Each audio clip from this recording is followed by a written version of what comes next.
Salatullah, salamullah. Bismillahirrahmanirrahim. Assalamualaikum warahmatullahi wabarakatuh. Alhamdulillah wassalatu wassalamu ala rasulillah wa ala alihi wa sahbihi wa mawalah wa la hawla wa la quwata illa billahi wa ba'du.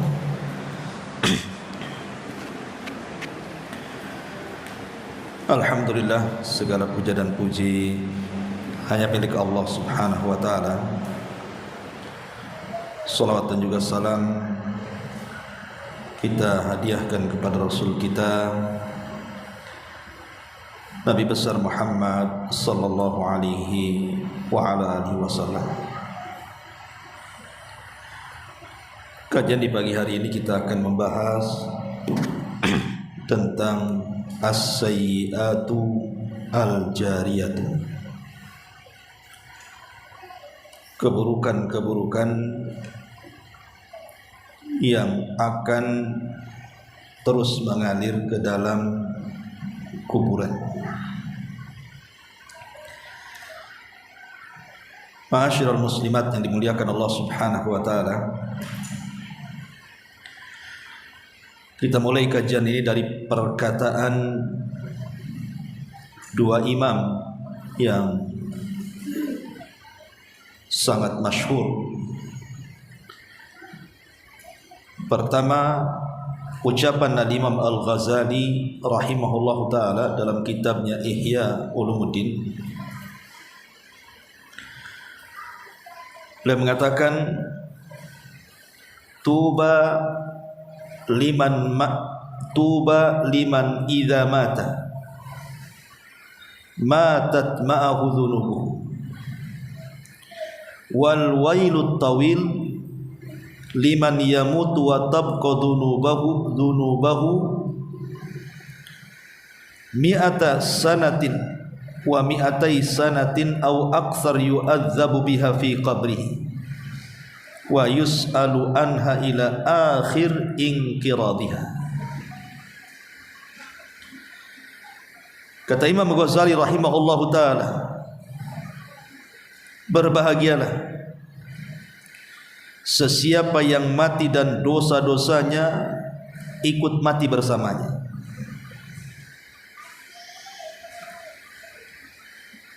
Dan celakalah bagi sesiapa yang mati akan tetapi dosa-dosanya tetap hidup hingga 100 atau 200 tahun, dia disiksa dan terus dimintai pertanggungjawaban atas dosa-dosanya sampai hari pembalasan.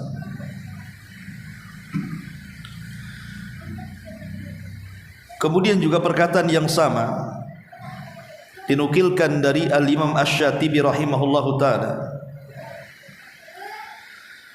tuba liman mata wa matat ma'ahu dhunubuhu, berbahagialah sesiapa yang mati dan dosa-dosanya ikut mati bersamanya. Wal wailut tawil, dan kecelakaan yang panjang, liman yamutu wa tabqa dhunubuhu, bagi yang mati dan dosa-dosanya tetap hidup menyertainya, mi'ata sanatin 100 tahun, wa mi'atai sanatin 200 tahun, yu'adzabu biha fi qabrihi, dia akan diazab terus sampai ke dalam kuburnya.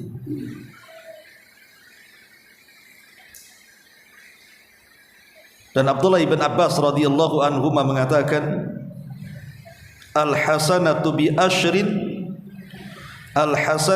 asyratin was sayyi'atu bi wahidatin fal wailu liman ghalabat ahaduhu ala asyaratihi.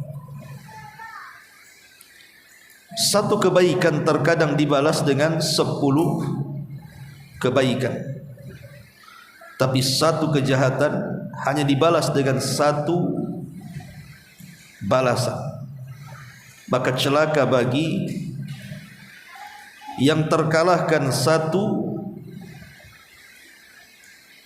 kejahatannya atau yang mengalahkan satu kejahatannya atas 10 kebaikannya. Kata Abdullah bin Abbas radhiyallahu anhuma, satu kebaikan terkadang dibalas 10 kebaikan, tapi satu kejahatan hanya dibalas 1 juga balasan. Maka celaka kalau seandainya hanya gara-gara satu kejahatan bisa menghilangkan 10 kebaikan. Perhatikan di sini bagaimana ucapan Al-Imam Asy-Syatibi dan Imam Al-Ghazali rahimahullahu ta'ala. Beliau mengatakan, berbahagialah tuba liman mata wa matat ma'hu dzunubuh. Berbahagialah orang-orang yang Allah subhanahu wa ta'ala takdirkan meninggal dan dosa-dosanya juga ikut meninggal. Artinya terputus sampai dunia saja, dan dosanya tidak masuk ke dalam kuburnya. Dan itu yang kita inginkan. Jangan sampai dosa yang kita lakukan di dunia masuk pula ke kuburan kita. Kenapa demikian? Karena beliau mengatakan wal wailut tawil, kecelakaan yang panjang. Liman yamutu wa tabqa dzunubuhu mi'ata sanatin wa mi'atai sanatin yu'adzabu biha fi qabri. Bagi orang yang mati, dosanya pula tetap hidup dan masuk ke dalam kuburnya 100 tahun setelah dikubur atau 200 tahun setelah dikubur, menjadikan kita diazab dalam kuburannya. Ma'asyiral muslimat yang dimuliakan Allah subhanahu wa ta'ala, seperti apa dosa jariyah itu? Kita harus paham bahwa setiap perbuatan kita itu akan dicatat dan akan dibalas. Inna nahnu nuhyil mauta wa naktubu ma qaddamu wa atharahum. Dalam surah Yasin Allah mengatakan, sesungguhnya kami, kata Allah, yang akan menghidupkan orang mati. Jadi kita ini akan hidup setelah kematian. Wa naktubu ma qaddamu, dan kami sudah mencatat apa yang mereka telah lakukan di dunia, wa atharahum, dan bekas-bekas dosa mereka akan tetap ada. Ma'asyiral muslimat yang dimuliakan Allah subhanahu wa ta'ala, dari uraian ini kita bisa pahami jangan sampai seorang muslim itu menyisakan dosa setelah kematiannya. Dan di antara bentuk-bentuk atau dosa-dosa jariyah itu yang sekarang mungkin ada di hadapan kita adalah ketika kita menyebar sesuatu di medsos, dan yang disebar itu perkara-perkara dosa. Kalau sempat kemudian tersebar kemana-mana, yang satu mengopi kemudian memaste, yang satu kemudian mendownload kemudian mengeser, apalagi kemudian yang membaca, yang menonton itu bukan hanya ratusan, ribuan, bahkan jutaan. Macam mana cara menghapusnya? Macam mana pula cara tobatnya?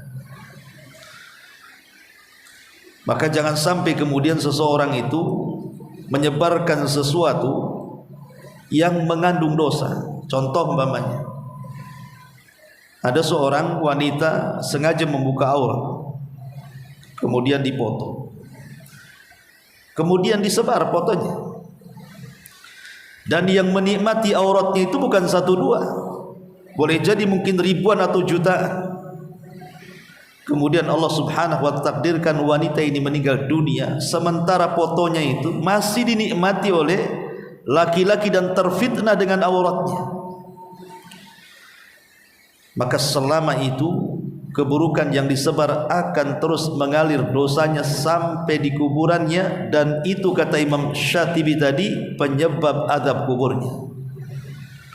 Maka hati-hati. Handphone itu kan nikmat dari Allah. Dulu nggak ada handphone, kita mau hubungan dengan keluarganya susah. Sekarang ada handphone, Allah mudahkan semuanya. Tetapi rupanya sisi negatifnya jauh lebih besar dibandingkan sisi positifnya. Kalau yang memegangnya itu bukan orang baik. Makanya ada istilah Nabi SAW, malun saleh li rajulin saleh. Harta itu menjadi baik kalau yang megang orang baik. Tapi harta itu menjadi jahat kalau yang megang orang jahat, gitu maksudnya. HP ini akan jadi baik kalau yang pegang orang baik tuh. Karena tidak mungkin orang memegang HP itu orang baik, dia akan mengeser sesuatu yang tidak baik kan? Pasti dia akan mengeser hal-hal yang baik. Dan kalau itu yang dilakukannya, ini menjadi amal jariah bagi dia. Tapi kalau yang memegangnya orang jahat, maka tentu juga akan digunakan untuk kejahatan. Dan kalau itu yang dilakukan, itulah jenis sayyiatul jariyah namanya, keburukan-keburukan yang akan mengalir. Lihat tadi kata-kata Abdullah ibn Abbas, coba. Ini menakutkan. Abdullah ibn Abbas radhiyallahu anhu mengatakan, satu kebaikan itu terkadang dibalas 10 kebaikan. Contohnya, man qara'a harfan min kitabillah falahul hasanatu wal hasanatu bi asyri amsalihah. Barang siapa yang membaca satu huruf dalam Quran, maka dia akan mendapatkan satu kebaikan yang dilipat gandakan 10 kali lipat kebaikan. Kan Allah yang mengatakan, man jaa bil hasanati falahu asyru amsalihah. Siapapun yang mendatangkan kebaikan, dia mendapatkan 10 kebaikan yang sama. Tapi kalau kejahatan, ini bentuk keadilan Allah Azza wa Jalla. Kata beliau, was-sayyi'atu biwahidatin. Tapi satu kejahatan hanya dibalas dengan satu kejahatan yang sama. Sebagaimana Allah mengatakan, wa man jaa bis-sayyi'ati fala yujza illa mithluha. Maka barang siapa yang mendatangkan keburukan, tidak akan dibalas kecuali dengan keburukan yang sama.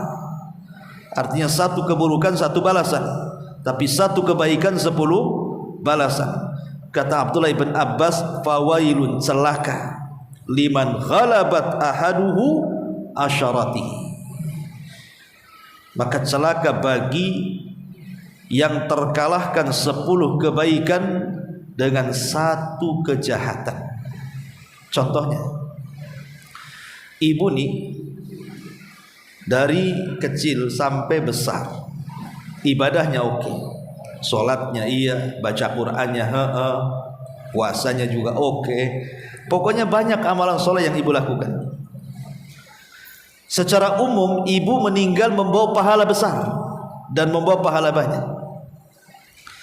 Tapi gara-gara satu kesalahan, yang satu kesalahan ini menghancurkan ratusan bahkan ribuan kebaikan yang ibu lakukan. Dengan cara apa? Ya tadi contohnya, ibu umpamanya mengajarkan keburukan kepada orang, entah dalam bentuk ucapan.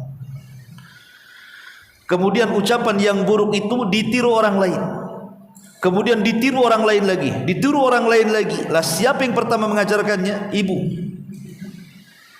Kemudian ibu meninggal dunia. Secara pahala ibu dapat banyak pahala karena tukang sholat, tukang puasa, tukang zikir, baca Quran, berbuat baik dan begitu seterusnya. Tapi ketika ibu meninggal, rupanya keburukan yang ibu lakukan hanya satu kali, tapi dicontoh terus-terusan. Ibu ini sudah di kuburan, tapi terus dicontoh sampai kemudian anak cucu cicit, sampai entah orang lain juga mencontohnya.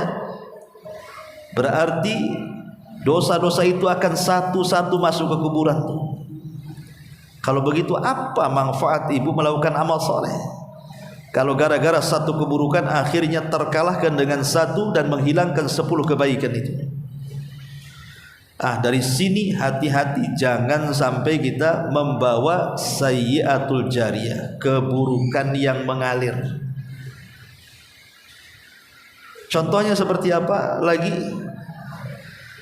Contohnya menyebar hadis-hadis palsu,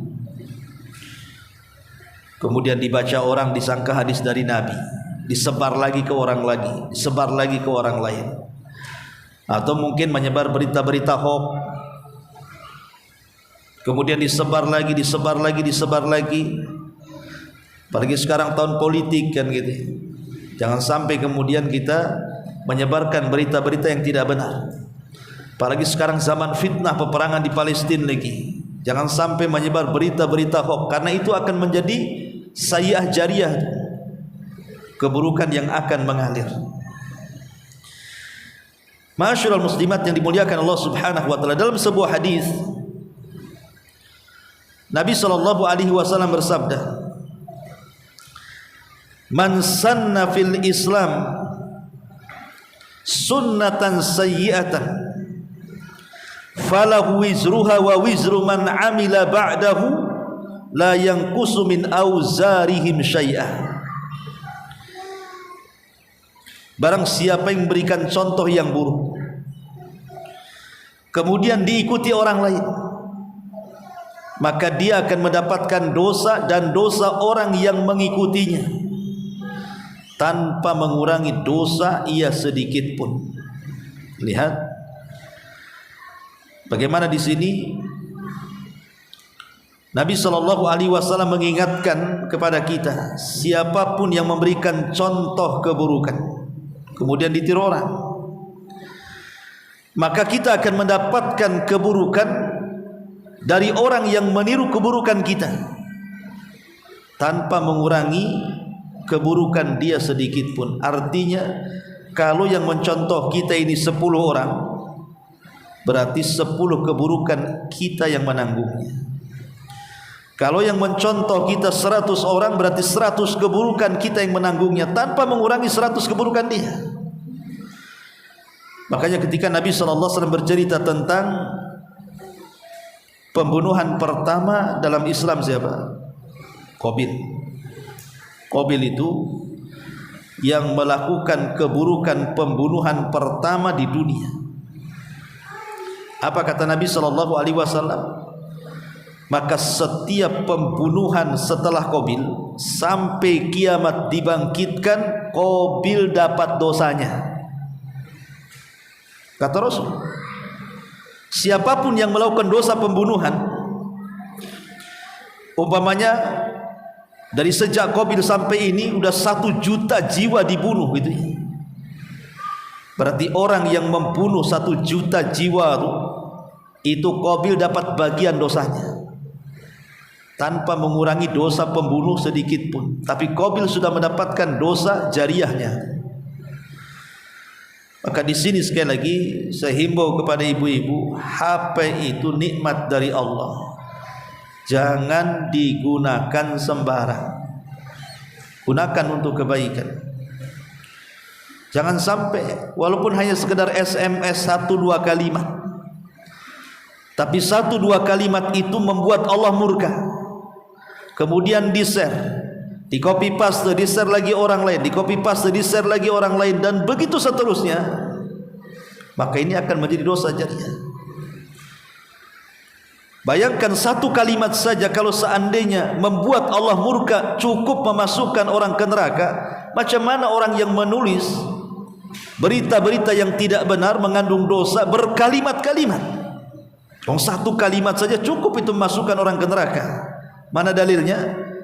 Nabi SAW bersabda, "Innal abda, sesungguhnya seorang hamba, yatakallamu bil kalimatin, terkadang mengucapkan 1 kalimat, la yulki laha balan, tanpa sadar lagi dia ucapkan, yahwi sahibuha fi nari jahannam, cukup memasukkan pelakunya ke dalam jahannam, ab'ad ma bainal masyriqi wal maghrib, yang dalamnya lebih jauh di antara jarak barat dan timur."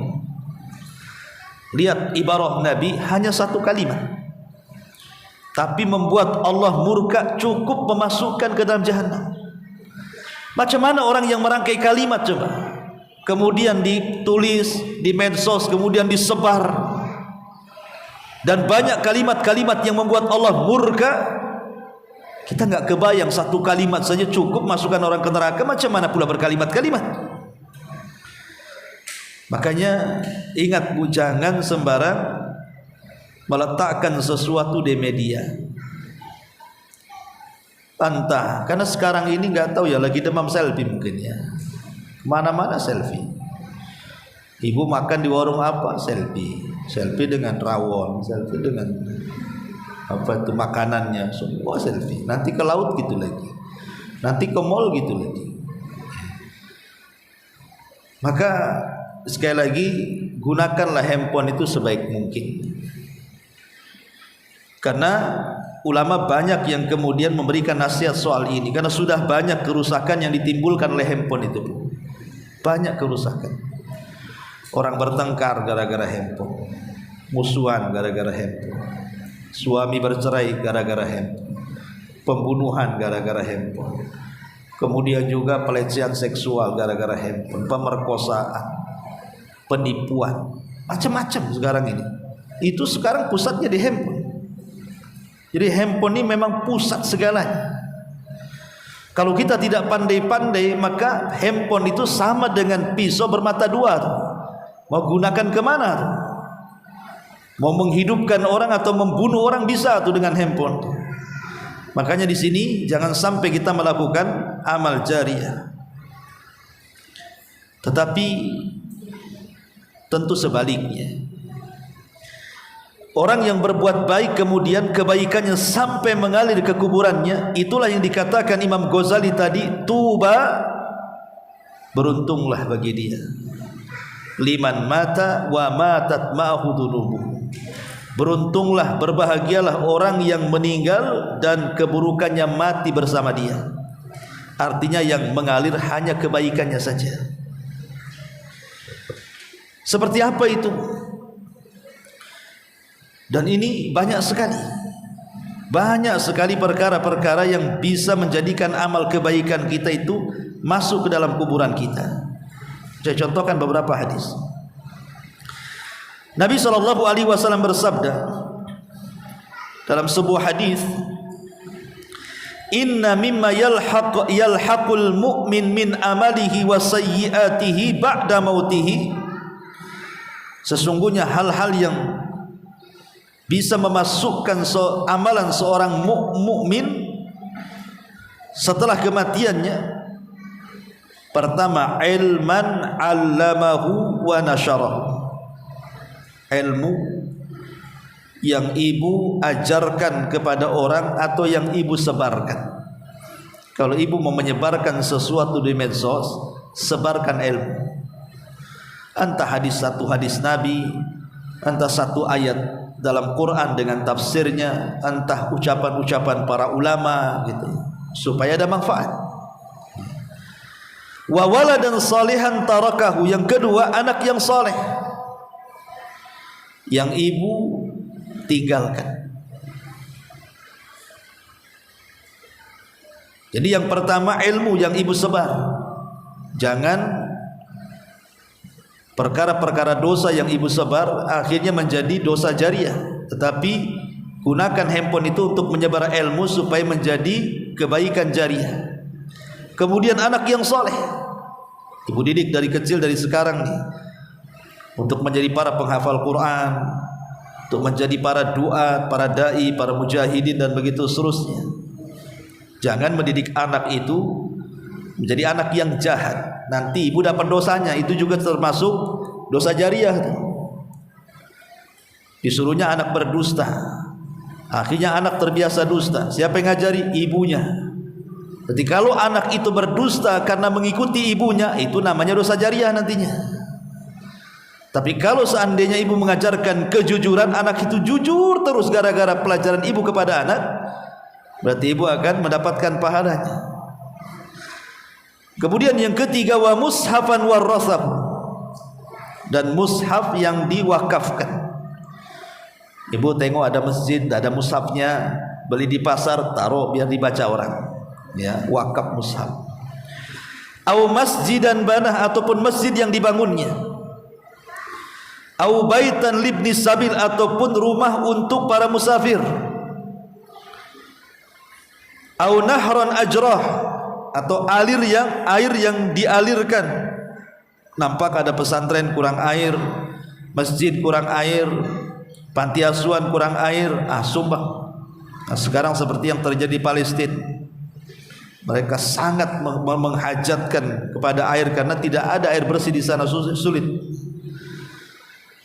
Kemudian au sadaqatan akhraja min malihi fi sihhatihi wa hayati, atau sedekah yang dikeluarkan dari hartanya di waktu dia sehat dan hidup. Yalhaquhu min ba'di mautihi, maka itu semua akan masuk pahalanya sampai setelah kematiannya. Ma'asyiral muslimat yang dimuliakan Allah Azza wa Jalla, berarti di sini banyak perkara-perkara yang bisa memasukkan amal soleh itu ke dalam kuburan kita. Atau contoh kebaikan yang jariah itu adalah tafrijul qurab. Tafrijul qurab itu artinya membantu kesulitan orang lain. Membantu kesulitan orang lain itu termasuk amal jariah. Umpamanya, Bu, ada orang sakit, kemudian dia mau berobat tak punya uang, ibu bantu perobatannya sampai dia sembuh. Akhirnya ketika dia sehat, dia bisa sholat, dia bisa baca Quran, dia bisa zikir, dia bisa ibadah. Maka ibadah yang dilakukannya setelah sehat karena penyembuhannya ibu yang buat, maka amalan-amalan pahala dia juga mengalir sama kita. Sebab kalau dia sakit dia tidak bisa melakukannya, ketika dia sehat dia bisa melakukannya. Dan sehatnya itu wasilah kita yang menyembuhkannya, Allah yang menyembuhkannya. Maksudnya sebabnya karena kita yang danai, kita yang masukkan ke rumah sakit, kita yang mencarikan obat dan begitu seterusnya. Itu namanya tafrij al-qurab namanya. Ataupun contoh yang lain adalah hadiyatul dhalah, hadiah yang dihadiahkan kepada saudara-saudara kita. Tentu hadiah-hadiah yang manfaat, seperti ibu menghadiahkan buku-buku agama gitu ya, buku akidah, buku fikih, buku yang bermanfaat lah untuk kehidupan akhirat. Akhirnya kemudian buku itu dibaca oleh orang yang ibu kasih hadiah, rupanya sadar, gara-gara baca buku itu dia tobat umpamanya kan. Itu jadi amal jariah nanti itu. Ma'asyiral muslimat yang dimuliakan Allah Subhanahu wa taala. Atau contoh yang lainnya adalah mewakafkan tanah, entah untuk kuburan, entah untuk masjid, entah untuk panti asuhan, untuk pesantren dan begitu seterusnya. Maka ini akan mengalir setelah kematiannya. Ataupun umpamanya menghadiahkan sesuatu yang bermanfaat secara umum, apapun yang bermanfaat secara umum. Ibu menghadiahkan rumah kepada orang miskin, ikut membantu sehingga dia bisa tinggal di situ karena dia tak punya rumah, ataupun dia punya rumah tapi rusak, kemudian kita bantu memperbaikinya. Nah, itu juga salah satu amal jariah juga. Kemudian juga termasuk amal jariah juga adalah ihda'u ba'din nisa al-faqirat makinati khiyatatin wa ghairiha. Atau namanya menghadiahkan kepada orang-orang fakir, wanita-wanita fakir atau orang-orang susah, alat-alat untuk bekerja. Akhirnya dengan itu dia bisa menghasilkan uang.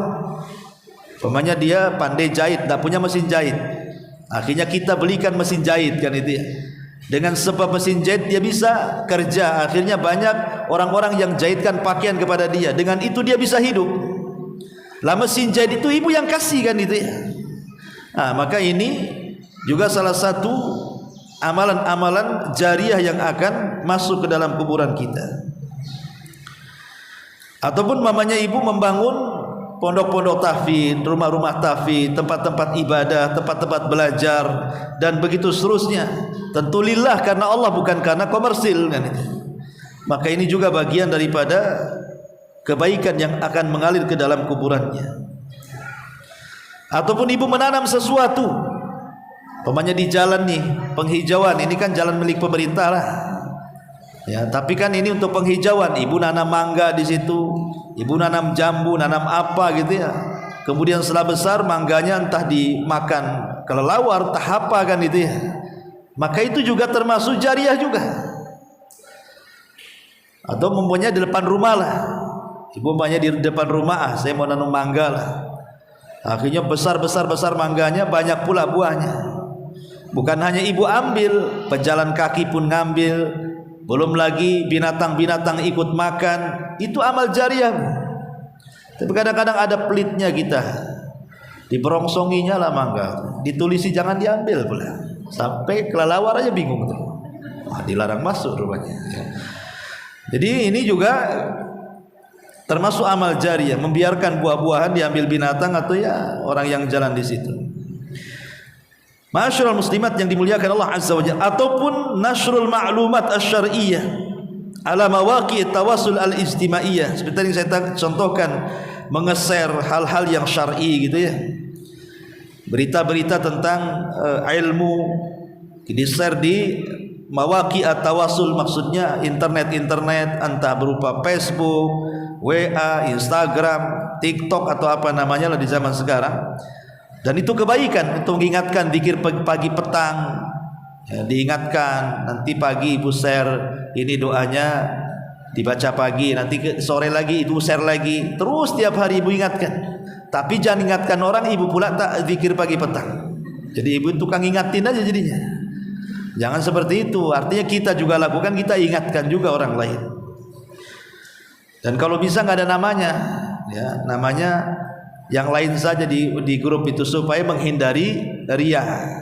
Ya, namanya siapa diganti siapa kan itu. Jadi orang nggak tahu kalau itu ibu yang nge-share. Dan banyak diantara amal-amal yang akan masuk ke dalam kuburannya. Intinya Bu dari pembahasan kita ini, ya, jangan sampai kemudian kebaikan yang banyak yang kita lakukan, yang harusnya kita mendapatkan nikmat kubur, gara-gara satu kesalahan di dunia, tapi kesalahan ini menjadikan keburukan jariah, ini bisa menghapuskan ratusan bahkan ribuan kebaikan kita. Pertanyaannya, Ustadz, saya dulu pernah memajang waktu jahiliyah mungkin gambar-gambar tidak senonoh, buka-buka aurat. Sekarang gambar saya menyebar di mana-mana. Saya mau menghapus pun di akun saya sudah hapus, tapi di akun orang kan nggak bisa. Macam mana caranya? Saya ingin bertobat kepada Allah Subhanahu wa taala. Ma'asyiral muslimat yang dimuliakan Allah Subhanahu wa taala, ada satu kisah di zaman Rasul. Sahabat Amr ibn As radhiyallahu anhu. Sahabat Amr ibn As radhiyallahu anhu. Jadi sahabat Amr ibn As radhiyallahu anhu di masa musyrik itu kan jahat dia sama Nabi. Orang yang paling jahat sama Nabi itu Amr ibn As di zaman ketika dia masih musyrik. Bagaimana tidak coba? Dia meneror para sahabat yang hijrah ke Ethiopia. Ini sahabat ini pada hijrah dari Mekah ke Ethiopia, maksudnya sudah nggak ada lagi hubungan dengan orang Mekah kan? Kan harusnya biarkanlah mereka pergi.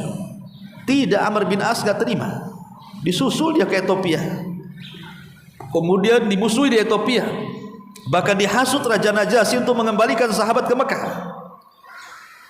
Tapi Allah takdirkan Ja'far bin Abi Thalib bisa meyakinkan Najasyi, Raja Ethiopia, bahwa mereka datang untuk berhijrah dan mereka tidak akan melakukan keburukan di situ dan hanya mempertahankan agama. Akhirnya Najasyi pun terpengaruh dan justru masuk Islam.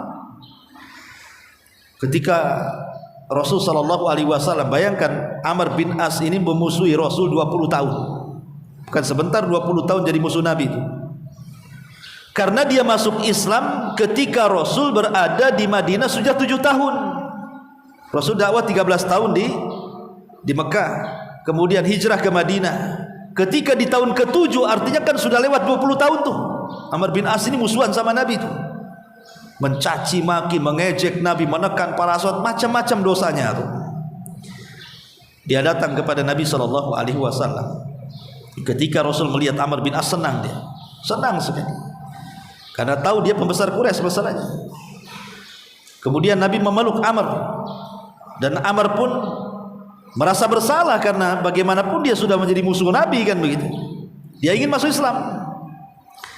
Tapi dia mengatakan, ya Rasulullah, bisa enggak kau memberikan syarat keislamanku? Kata Rasul, apa syaratnya wahai Amr? Masuklah kau ke dalam Islam. Kata Amr, iya, tapi kau kasih syarat. Kata. Apa kata Rasul? Apa syaratnya?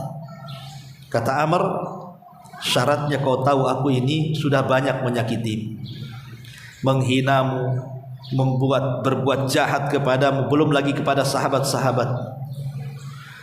Apakah kalau aku mengislamkan diriku, kau mau memaafkan semua kesalahanku dan Allah ampuni dosa-dosaku? Maka Nabi SAW, tentu wahai Amr, bukankah Islam itu yahjubu ma qablah, bisa menghapuskan dosa-dosa sebelum Islam? Maka bersyahadatlah wahai Amr. Akhirnya Amr bin As mengatakan, asyhadu an la ilaha illallah wa asyhadu annaka Rasulullah. Kata Rasulullah, aslaman nas wa amana Amr. Manusia datang hanya masuk Islam, tapi engkau bukan hanya Islam, kau menjadi mukmin lagi. Kau telah beriman, bukan hanya sekedar Islam, kau telah beriman wahai Amr. Kenapa? Karena dia datang dengan kejujuran ingin bertobat. Artinya kalau kita pernah melakukan amal jari, keburukan jariah yang mengalir, maka kalau bisa segera bertobat dengan taubatan nasuha. Mudah-mudahan Allah mengampuni dosa kita. Oke lah yang sudah mungkin di-share, yang dulu masih zaman jahiliyah kita tidak tahu hukumnya. Mungkin memajang gambar-gambar yang tidak senonoh akhirnya tersebar di mana-mana, menghapus pun sulit. Sudah ditonton sekian banyak orang, mumpung masih hidup, bertobat kepada Allah Azza wa Jalla. Robah penampilan kita supaya orang tidak nyangka bahwa yang dipoto itu Anda. Rubah penampilan. Mulai pakai jilbab, pakai cadar, kan enggak tahu.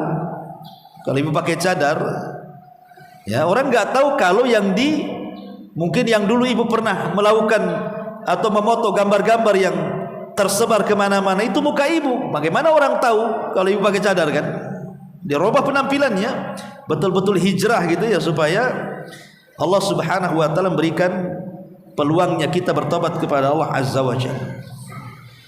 Jadi yang pertama tadi harus menghapus kalau bisa dihapus. Kalau tidak ya sudah, bertakwalah semampu kita kepada Allah.